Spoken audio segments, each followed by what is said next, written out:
Hi viewers, welcome to our channel. இந்த வீடியோவில் நம்ம என்ன பார்க்க போகிறோம் அப்படின்னா, கோஆப்ரேட்டிவ்க்கான மிக முக்கியமான கொஷின்ஸை பற்றி தான் இந்த வீடியோவில் பார்க்க போகிறோம். நம்ம லாஸ்ட் வீடியோவில் பார்த்தீங்கன்னா சில செட் ஆஃப் கொஷின்ஸ் பார்த்துருந்தோம்.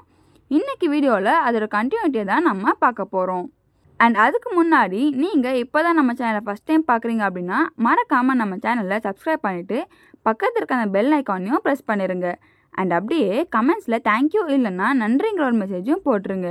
ஏன்னா நீங்கள் போடுற அந்த ஒரு மெசேஜ் எங்களுக்கு இது போல் இன்னும் நிறைய வீடியோஸ் க்ரியேட் பண்ண ஒரு மோட்டிவேஷனாக இருக்கும். சரி வாங்க வியூவர்ஸ், கொஷின்ஸை பார்க்கலாம். நடப்பு கணக்கு என்பது தனிப்பட்ட கணக்கு. ஒற்றை நுழைவு அமைப்பு என்பது ஒரு திட்டமிட்ட கணக்கு இல்லை. சரக்கு மதிப்பு என்பது கொள்முதல் அல்லது சந்தை விலை இவற்றில் குறைவானது. விரைவு விகிதம் எவ்வாறு கணக்கிடப்படுகிறது? விரைவான சொத்து அல்லது கையில் உள்ள பொறுப்பு. வியாபார தள்ளுபடி என்பது விற்பனையை ஊக்குவிக்க அனுமதி விலைப்பட்டியல் விளைவில் இருந்து குறைக்கப்படுகிறது. இவை இரண்டும். எந்த செலவினங்கள் நடப்பு செயல்பாட்டில் பயனளிக்கும்? வருவாய் செலவுகள்.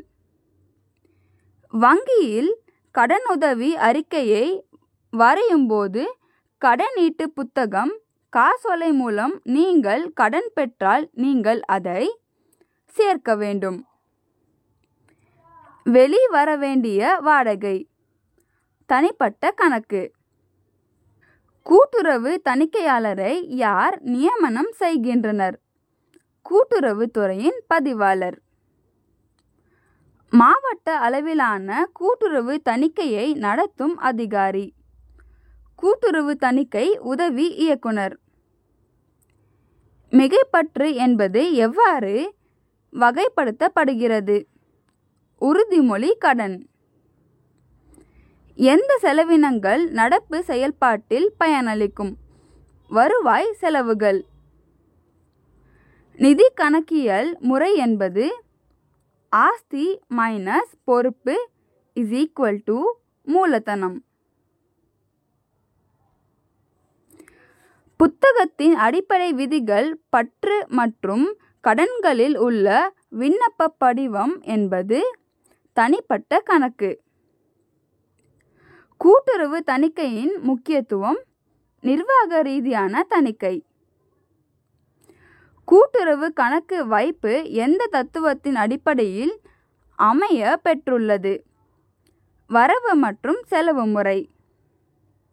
நேரடியான செலவினங்கள் எந்த கணக்கு பதிவில் இடம்பெறும்? உற்பத்தியின் கணக்கு அல்லது வியாபார கணக்கு. லாபத்தில் இருந்து உருவாக்கப்பட்ட ஒதுக்கீடுகள் கணக்குகள் என்பது பொறுப்பு. செலவுகளில் பட்டியல் கூலி மற்றும் சம்பளம் எந்த கணக்கில் பதிவு செய்யப்படும்? லாப நட்ட கணக்கு. பேரேடு என்றால் என்ன? கணக்குகளின் புத்தகம், இறுதி கணக்கு பதிவுகளின் புத்தகம். இவை இரண்டும்.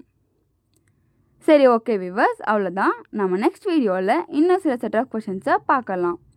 ஸோ இந்த வீடியோ உங்களுக்கு பிடிச்சிருந்தா அண்ட் யூஸ்ஃபுல்னு தோணியிருந்தா மறக்காமல் அந்த லைக் பட்டனை கிளிக் பண்ணி விட்டுருங்க. அண்ட் அப்படியே கமெண்ட்ஸில் தேங்க்யூ இல்லைன்னா நன்றிங்கிற ஒரு மெசேஜும் போட்டுருங்க. ஏன்னா நீங்கள் போடுற அந்த ஒரு மெசேஜ் எங்களுக்கு இது போல் இன்னும் நிறைய வீடியோஸ் க்ரியேட் பண்ண ஒரு மோட்டிவேஷனாக இருக்கும். அண்ட் இந்த வீடியோவோட எந்த பாட்டில் வச்சு உங்களுக்கு ஏதாச்சும் டவுட்ஸ் இருந்தால் தயங்காமல் கமெண்ட்ஸில் கன்வே பண்ணிடுங்க. நாங்கள் உங்கள் எல்லா டவுட்ஸுமே கண்டிப்பாக கிளியர் பண்ணி வைப்போம். தேங்க்யூ.